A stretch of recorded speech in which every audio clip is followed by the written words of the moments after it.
fireflies keep me company and make sure that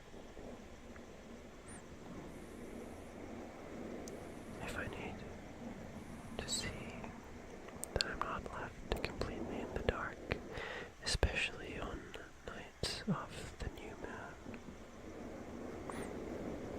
Those dark moonless nights. You know, people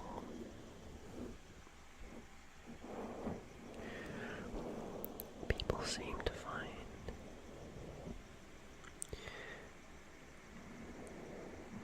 nights where there's a full moon scary, but really it's those dark moonless nights that are potentially the most haunting.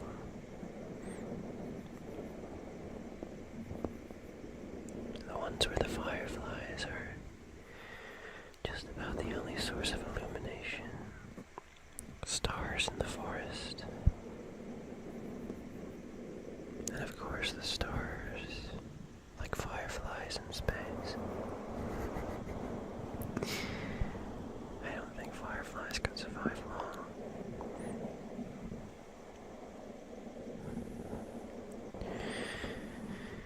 In the cold atmosphere, or lack thereof, of the cosmos. Perhaps that's why the stars don't move.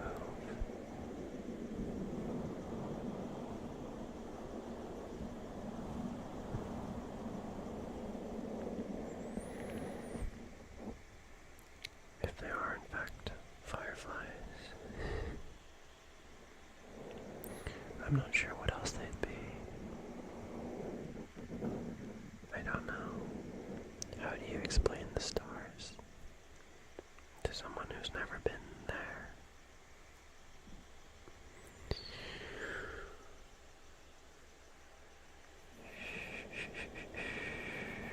But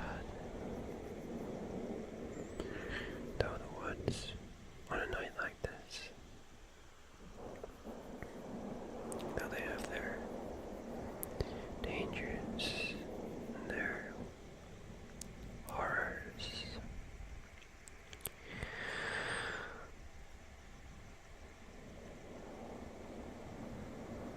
they dare not venture past the threshold of this glade. We're quite safe.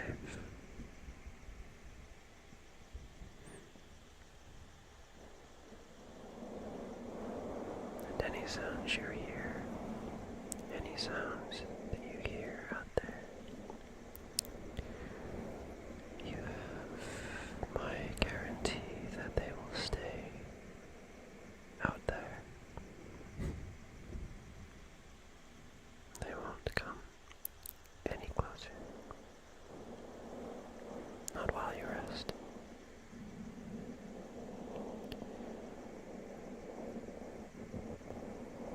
Shh, shh, shh, shh.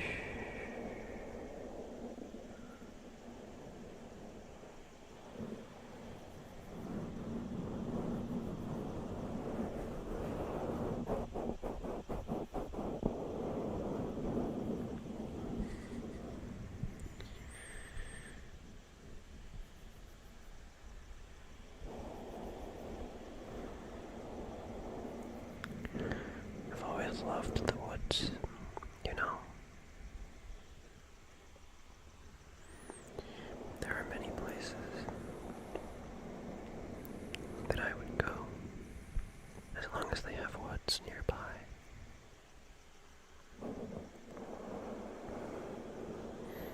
I remember last time my family arranged a holiday. We were looking for places to go. Up north.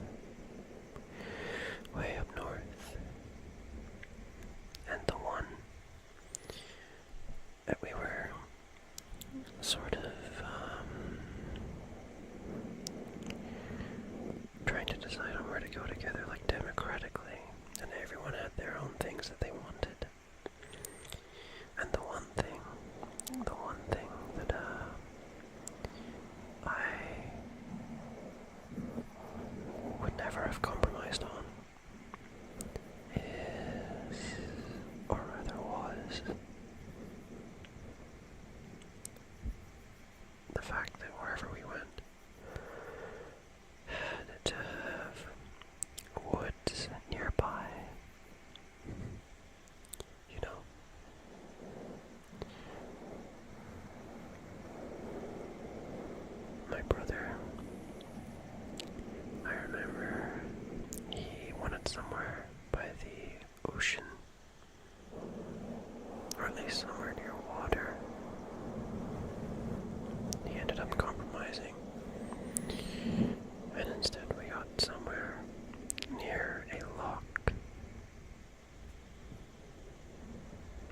And if you guys aren't aware of what a loch is,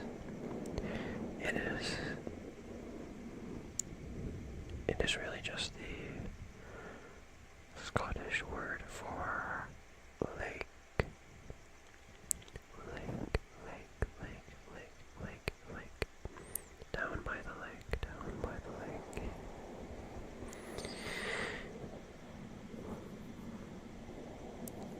It was a nice holiday. It turned out to be quite a nice holiday.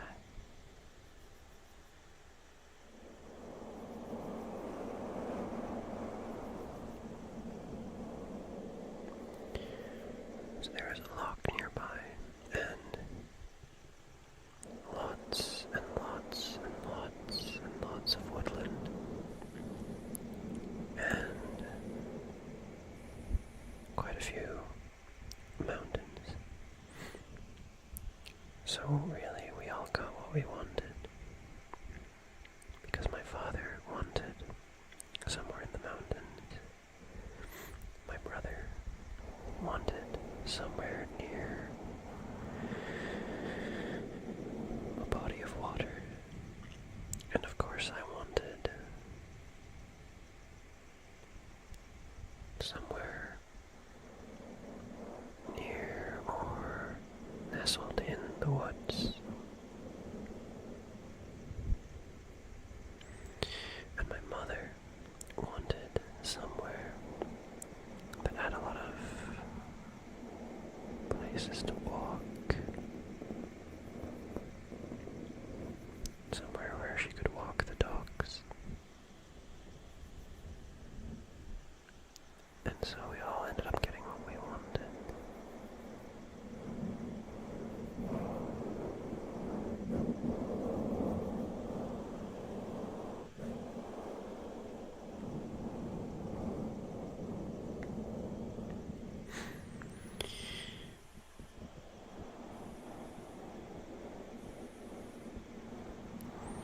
It was like a little cabin that we hired out for a week. The cabin itself was very nice. It actually had a dishwasher, and we've never had a dishwasher. I guess you could say that I am the dishwasher.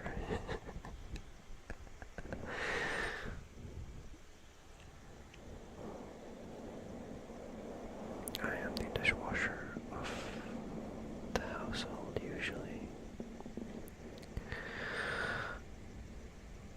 But this cabin had a dishwasher, like a machine. And that was very convenient.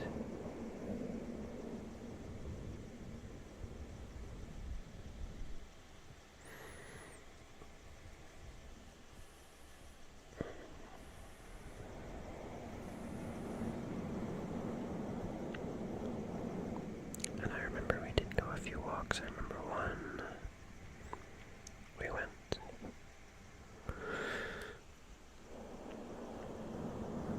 up by a local church,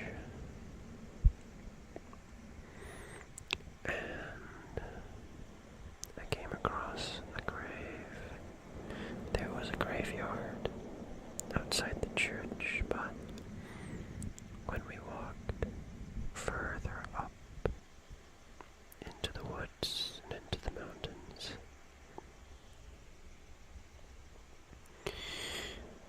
I came across, or I saw, maybe about 100 yards into the woods, or I don't want to say 100 yards. I'm not entirely familiar with how long a yard is. I think there are a handful of yards in a meter, if I'm not mistaken, but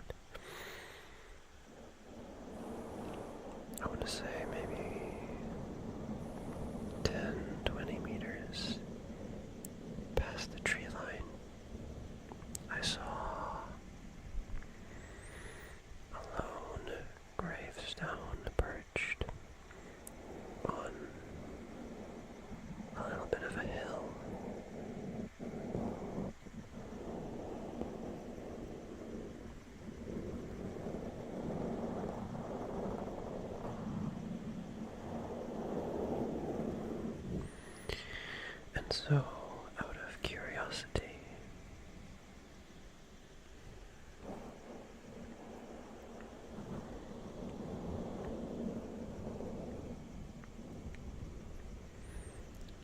curiosity, I went to go read it.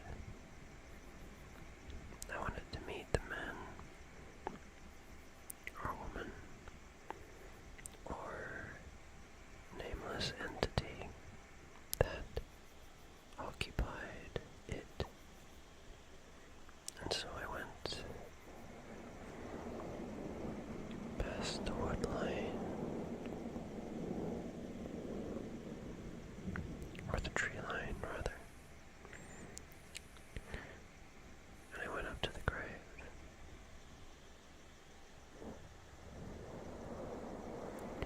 And for the life of me, I could not read what was on it. It was far too decorated, but I took a picture of it anyway.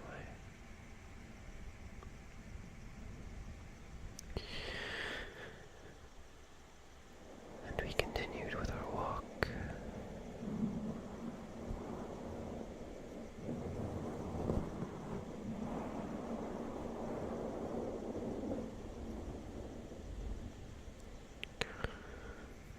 And later, when I got back home, I looked at my picture.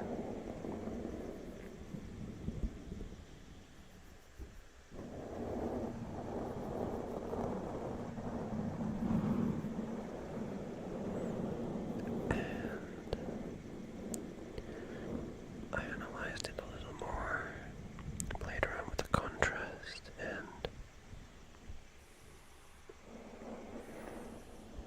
eventually I was able to sort of pick out all the individual letters.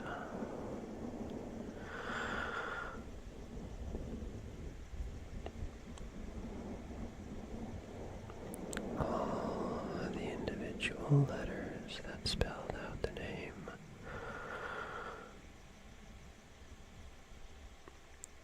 of the church's first reverend.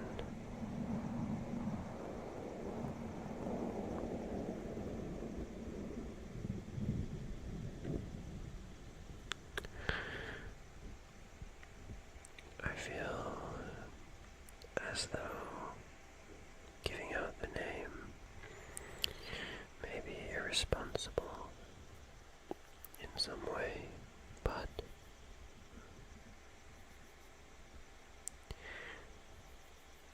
I remember the name. Isn't it strange? Isn't it strange that I've never met this man in my life? I've lived multiple lifetimes after his death, and yet he is still leaving an impression on me.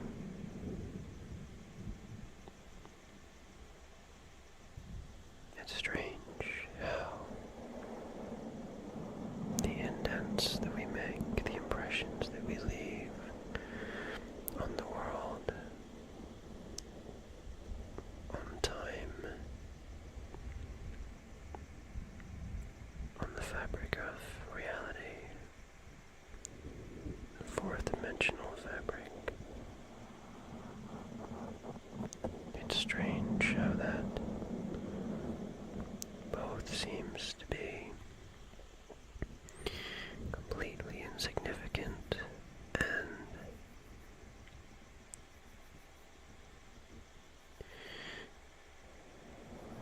strangely persistent at the same time. It's kind of like how time in general works. Like how it both seems to go fast and slow, depending on the situation and how you think about it.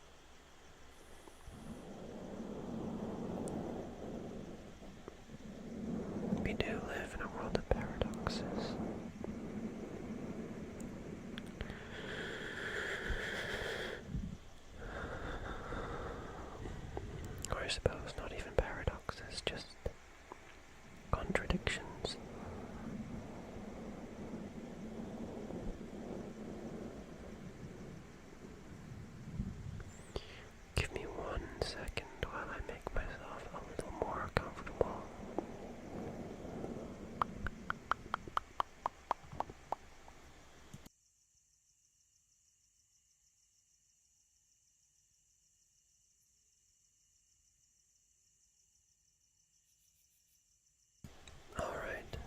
is somewhat better.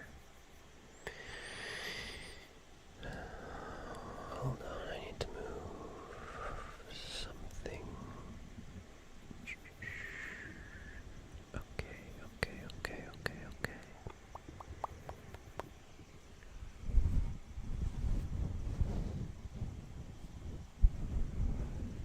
Indeed. Right. But yes, despite my story about the lonely gravestone,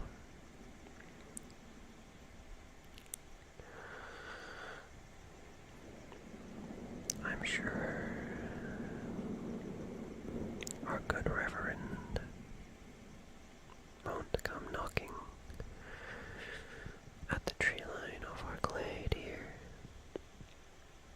I'm sure he's sleeping peacefully, as should you be, although perhaps not quite as deeply as he. Not yet. Not quite yet.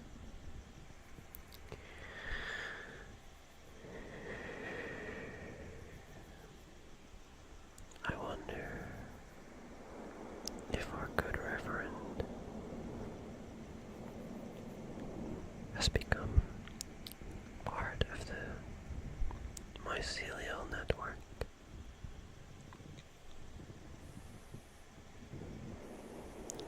The network of fungal roots and heads that peek up above the ground in various places. I wonder if he has become part of the forest.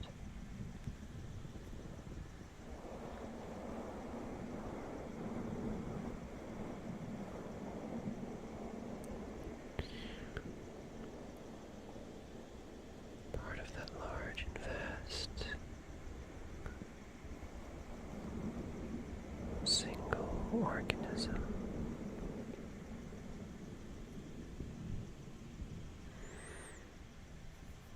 I wonder if he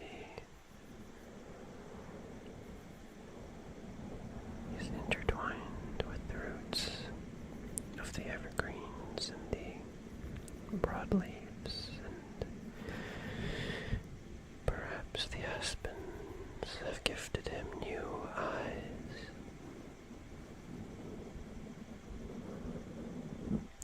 You ever noticed that, by the way? Have you ever looked at an aspen tree and have it look back right at you? They have eyes, you know. They see a lot of things, but they choose not to act on them.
how mites might burrow into one's epidermis.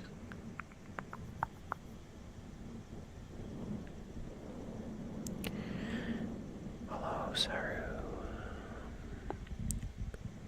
That's alright. I hope you enjoy yourself and perhaps have a good rest later. Maybe hunker down in some woodland glade of your own.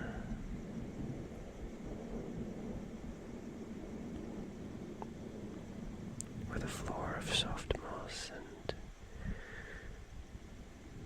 dry pine needles.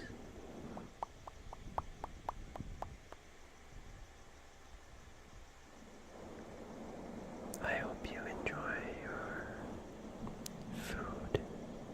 I do.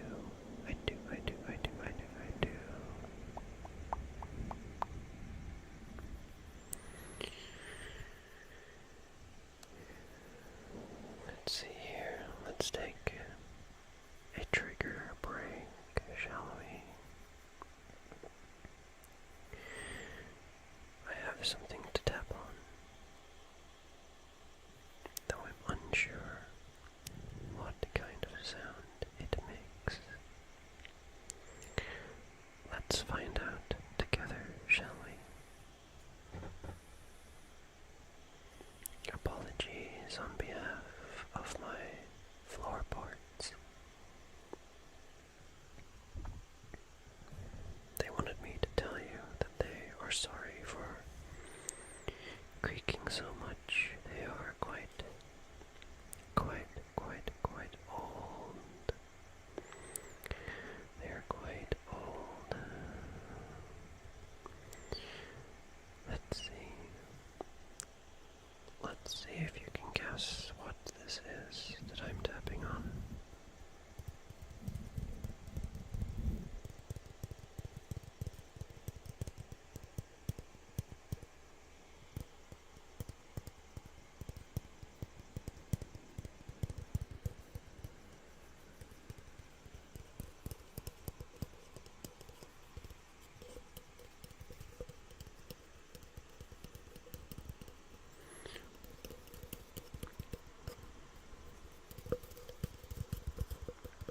It's near impossible to guess the exact object, but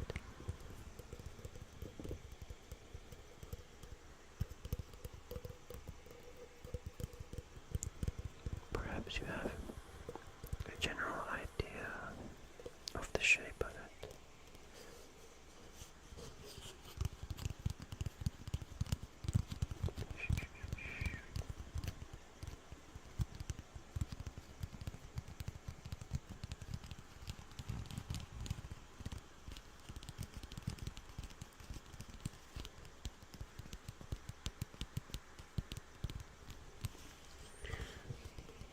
That's right.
is somewhat less resonant.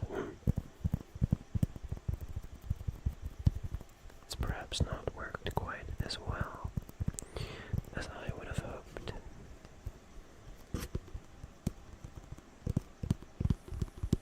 Oh, that's better.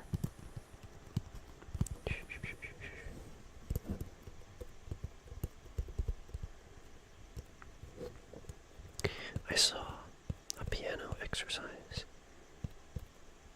where all they do is lift their fingers in alternating order. So, for example, what I mean is they would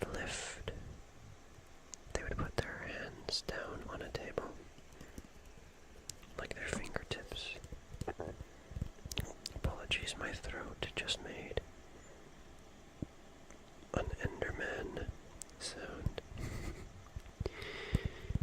But they would put their fingertips down on a table.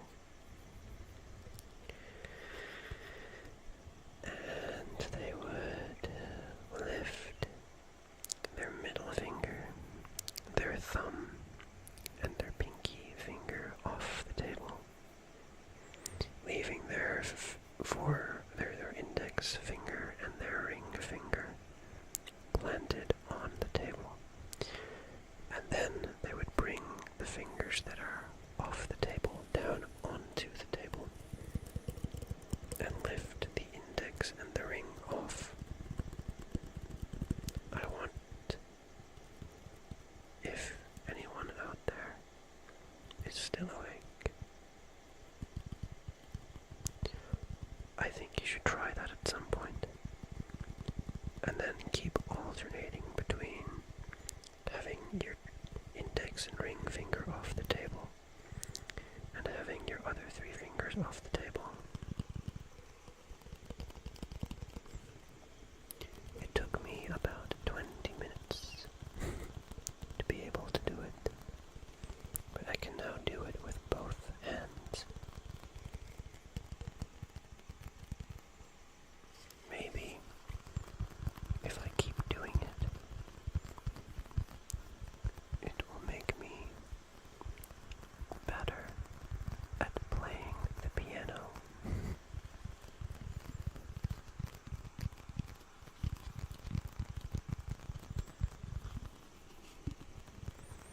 Although I don't really play all that much, I mostly just enjoy noodling on the piano and coming up with my own things, as opposed to, for example, learning any classical music.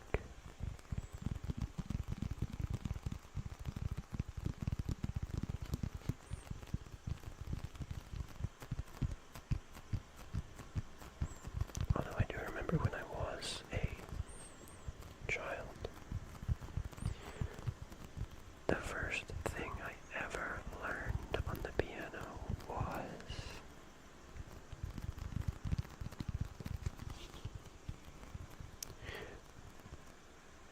the Living Tombstones, Five Nights at Freddy's, one song.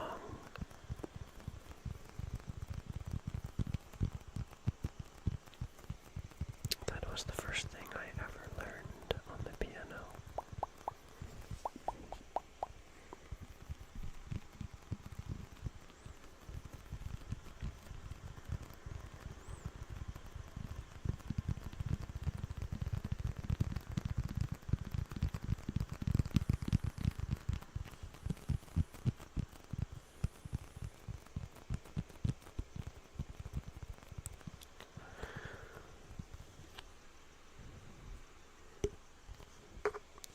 If we tap the back of it,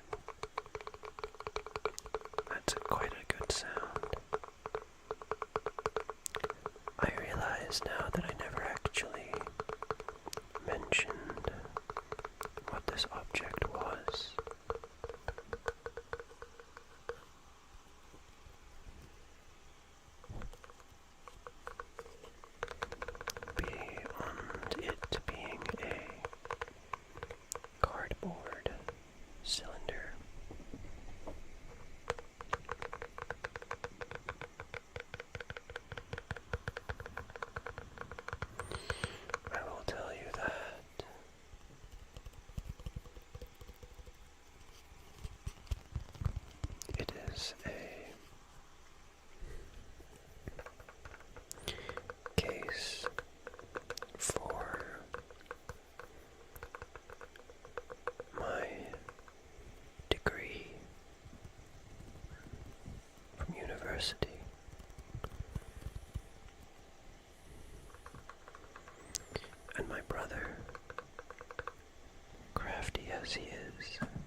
holds it horizontally, like one of those fancy pen holders you see on the desks of lawyers.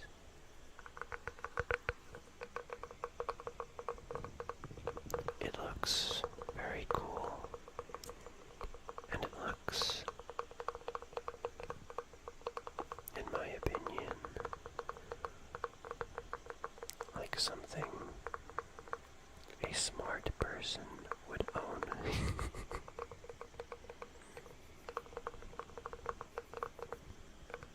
Unfortunately, however, I am not a smart person.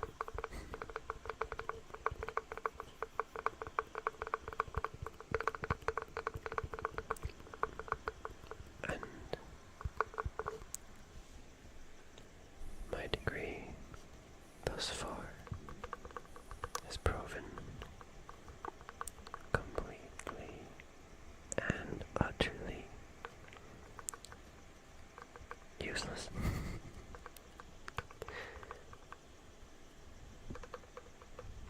But that's okay. I must say,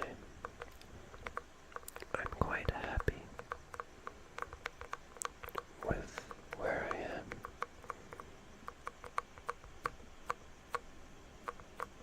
And honestly, I wouldn't have it any other way.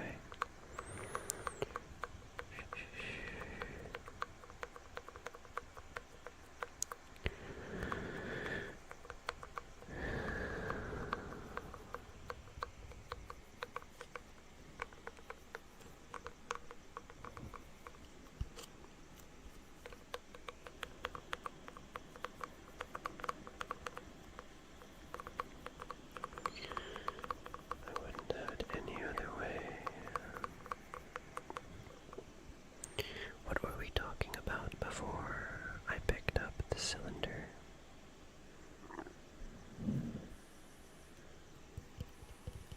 Ah, yes. We were talking about how we are all parasites on the earth, digging in our roots into its skin and living on its surface.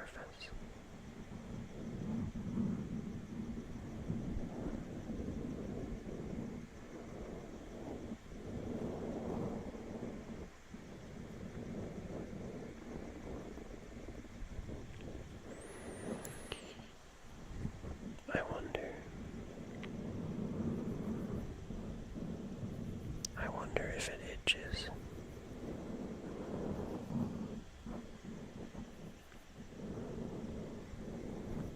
I wonder if it even notices.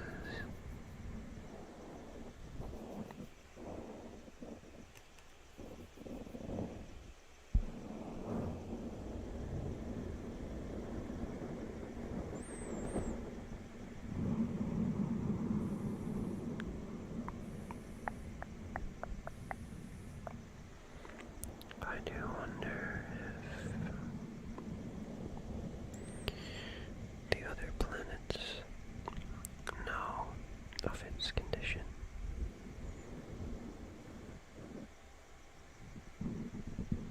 And I wonder if they are jealous, or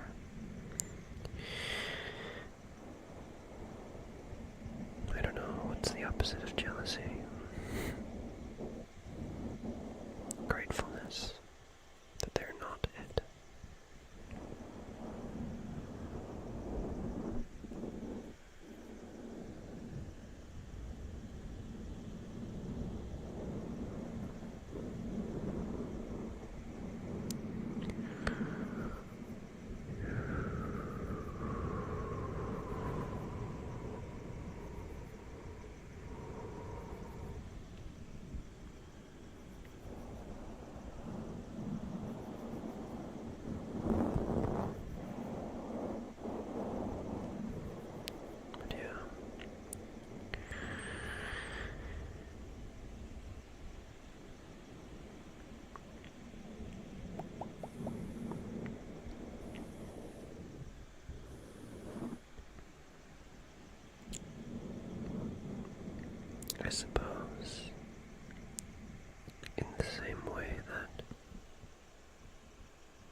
our skin itch, we must itch to the earth.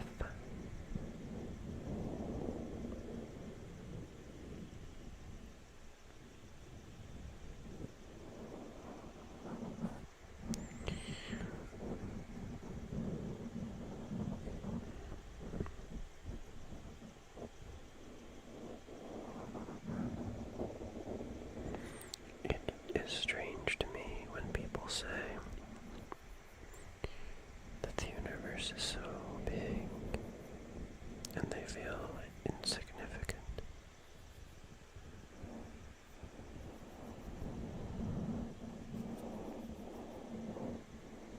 Because there's no real limit to how far you could scale up.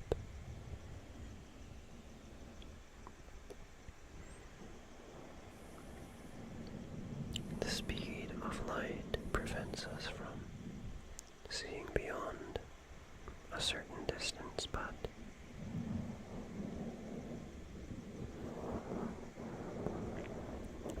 perhaps even galaxies are as small as atoms are to us in the eyes of something much, much bigger. Something that doesn't know we exist.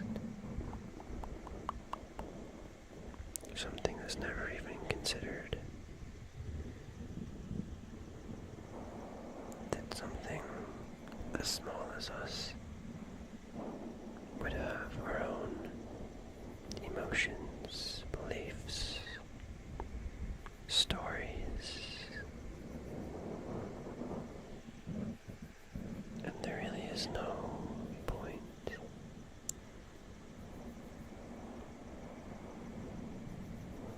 in feeling insignificant,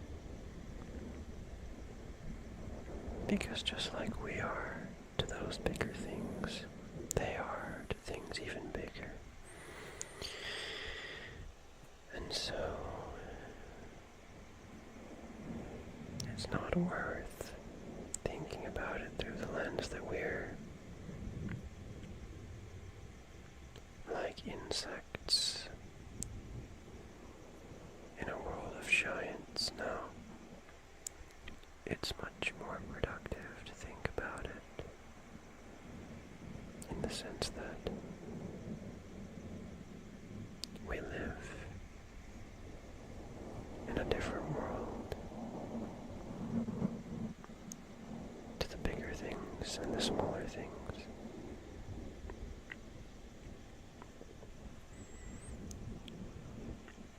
I'm sure bacteria feel the same way.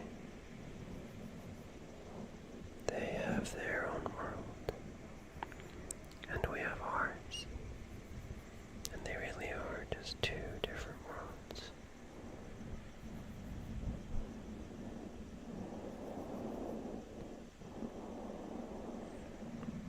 And they're both as important as each other.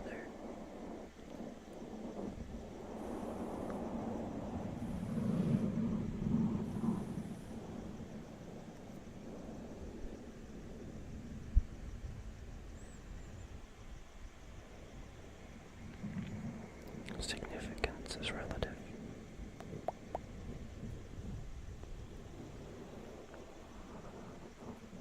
And I know you're all significant to someone.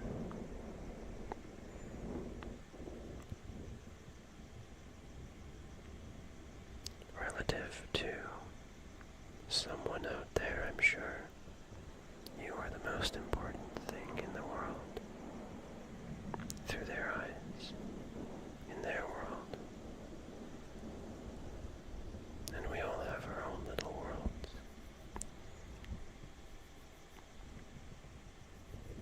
Neither is more important or less important than the other.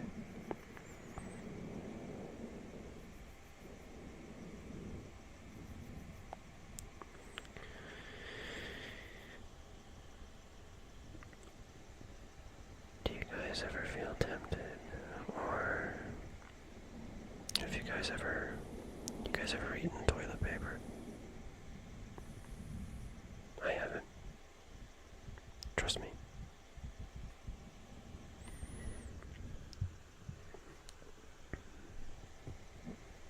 Not once. Not at all.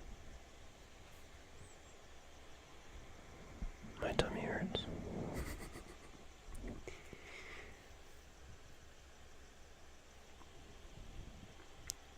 Anyway,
the sounds of things.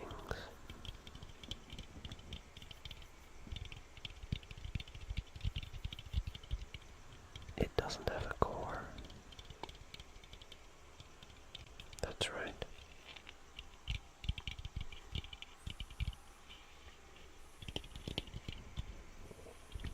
I think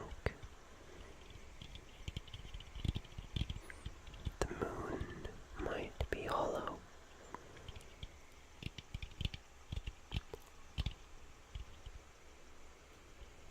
Can you guys believe that?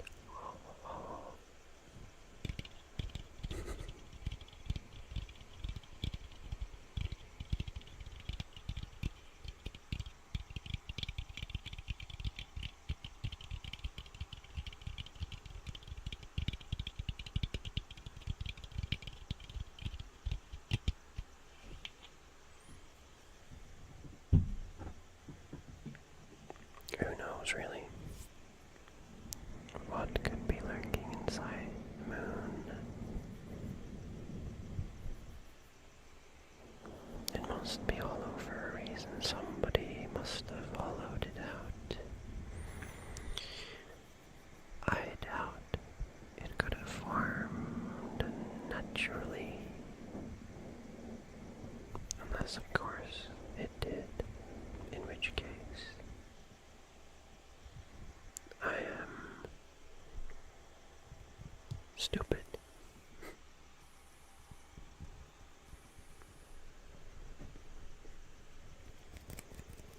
Let's do some finger flutters.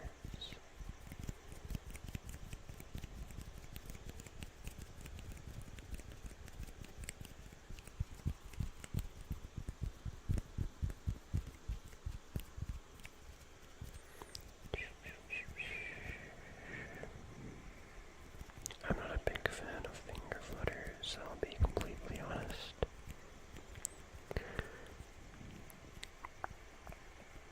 What is a sleepy topic I can talk about? I can see you're still struggling to sleep. And that's okay. That's okay. We'll get there. We'll get there eventually. Just stay a little longer here in this glade.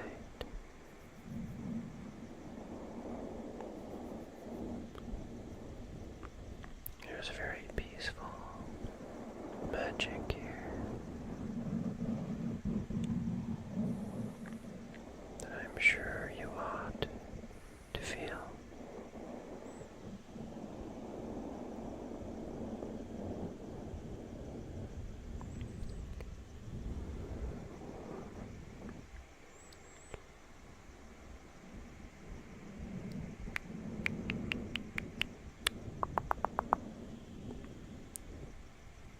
You hear that? I think Mr. Woodpecker is getting up to some nightly activities. Whatever could he be doing at this hour?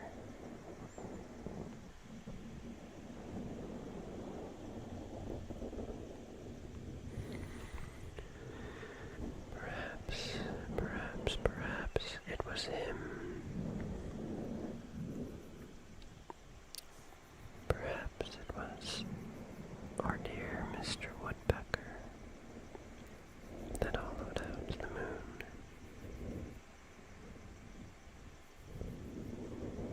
Perhaps it was him.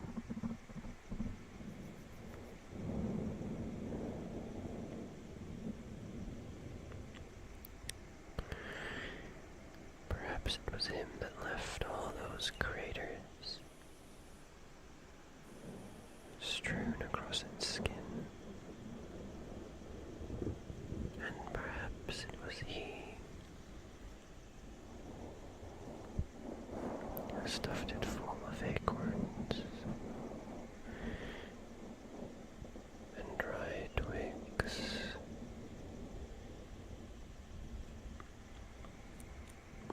And perhaps it was Mr. Woodpecker that came back down to earth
least not above the surface that I can see. You'll be okay. You'll be okay. Nothing evil can cross the tree line. I've made sure of it.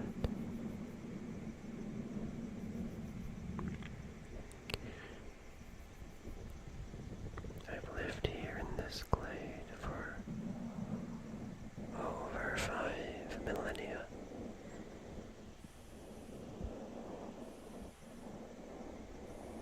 Nothing evil ever crosses the tree line.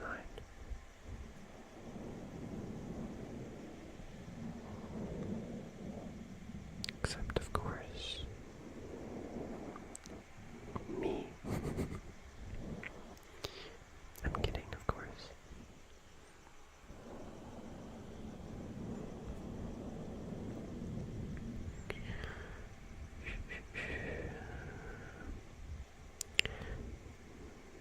I must say, I am beginning to feel rather sleepy myself.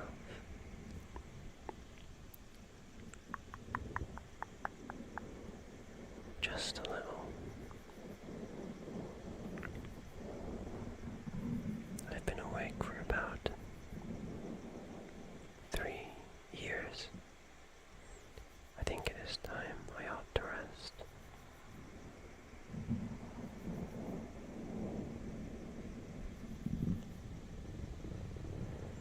A short power nap for maybe a month. That sounds quite nice to me.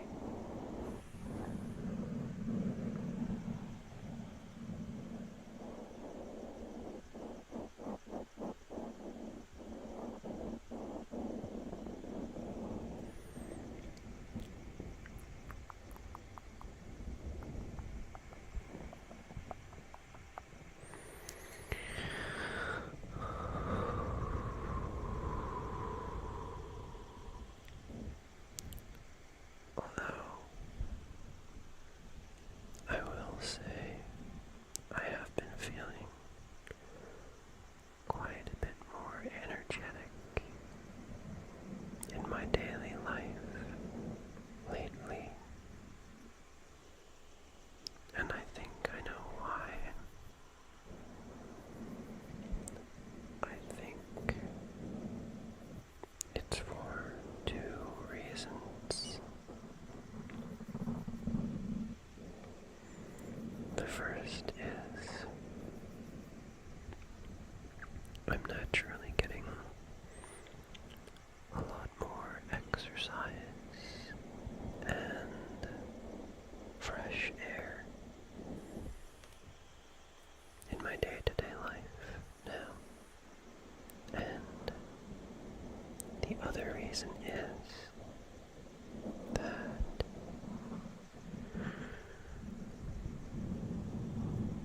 I've started drinking soda. I never used to drink soda. I never enjoyed it very much, but I've been drinking a lot more soda lately, especially Dr. Pepper.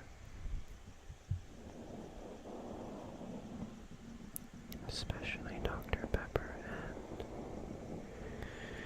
and of course those little off-brand sort of Red Bull shaped energy drinks.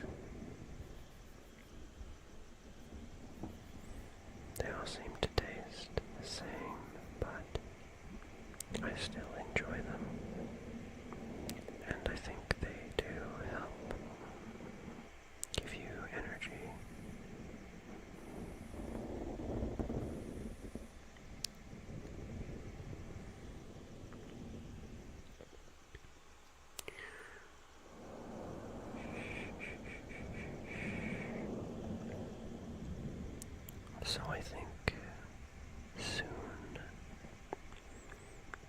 I will be hitting the hay,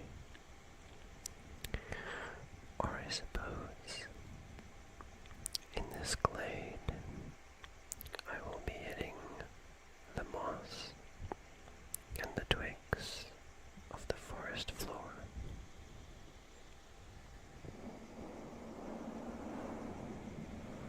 I would never even consider hitting the hay.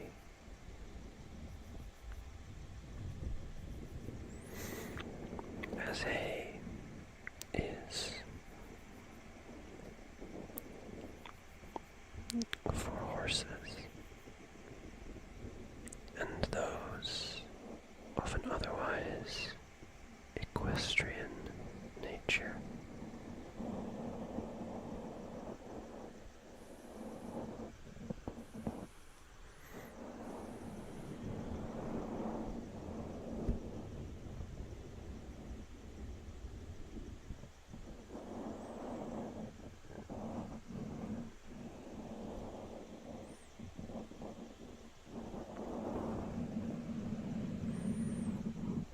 I'll leave you with this thought, this shower thought that I had this morning.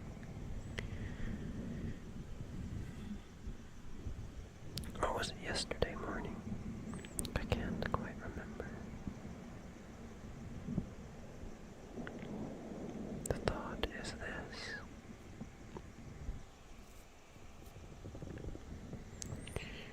we live in a world of 3 spatial dimensions, where the 4th dimension is time.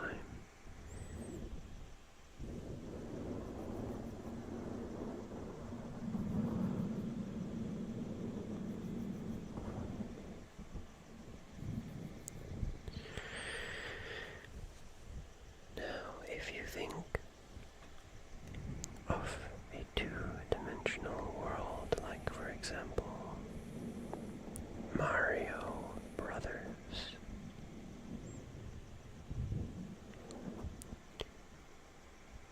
you could represent Mario Brothers as a world of 2 spatial dimensions, where the 3rd dimension is time.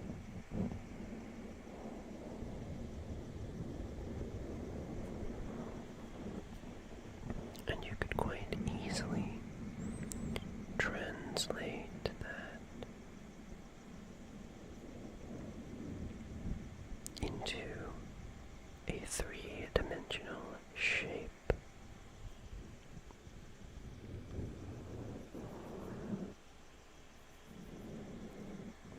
Transfiguring the 3rd dimension of time instead into a 3rd spatial dimension, and it would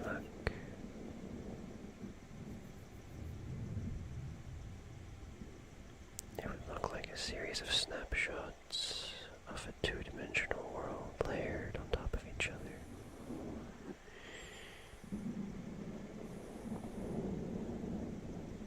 To create a sort of prism where every slice is a 2-dimensional frame.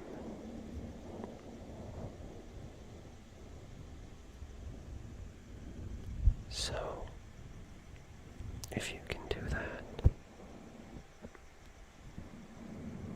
then perhaps our universe can be represented, our universe and our timeline, everything that's ever happened, everything that exists and will exist in the future and no longer exists. Everything can be represented as a single 4-dimensional shape.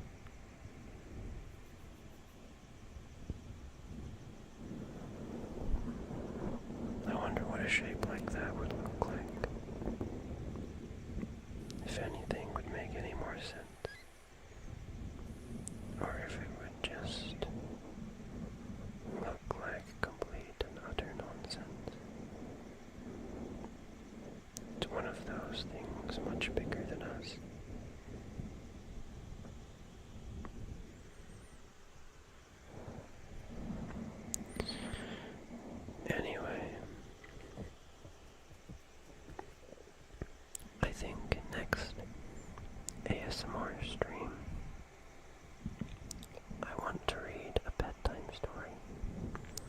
Like, for example, maybe Dracula or the Call of Cthulhu. What do you think of that?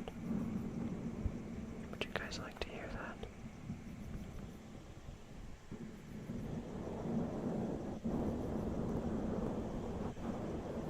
If I could find a short story that I could read from start to finish in maybe a couple of hours,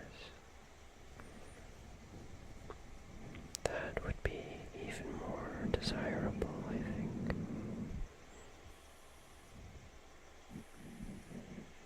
But yes, I want to read you guys a bedtime story.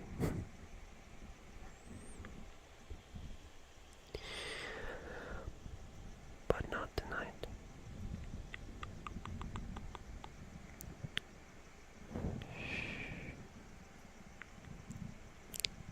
You guys are looking a little sleepier now.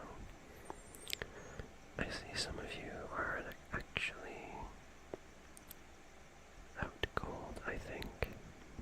I think you're just sleeping. I'm not sure. I would poke you to make sure you haven't died, but what good would that do? It would only wake you if you were alive, and if you are dead, then there isn't really much point. Alright. I'm going to leave you now. I'm going to leave you to rest.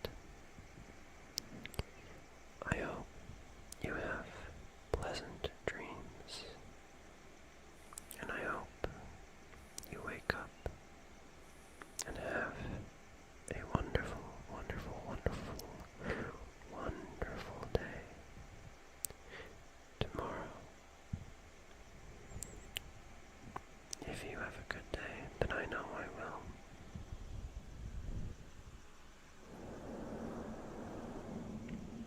Alright.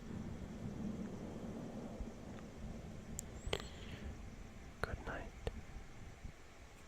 And I'll keep watch over the forest while you slumber.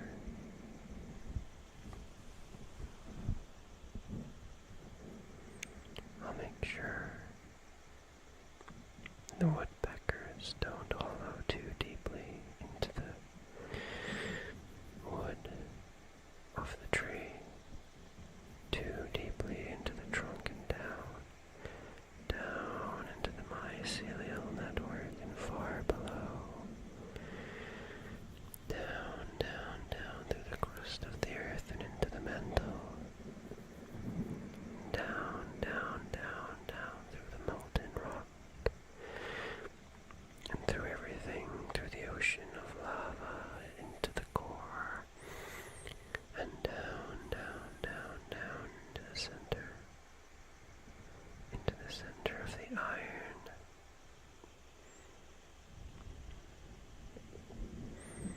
I'll make sure that they don't hollow out our world as they did the moon, Luna. I'm sure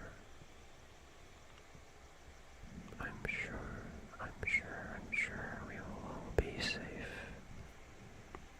from those dire woodpeckers. Alright now, go to sleep. Go to sleep.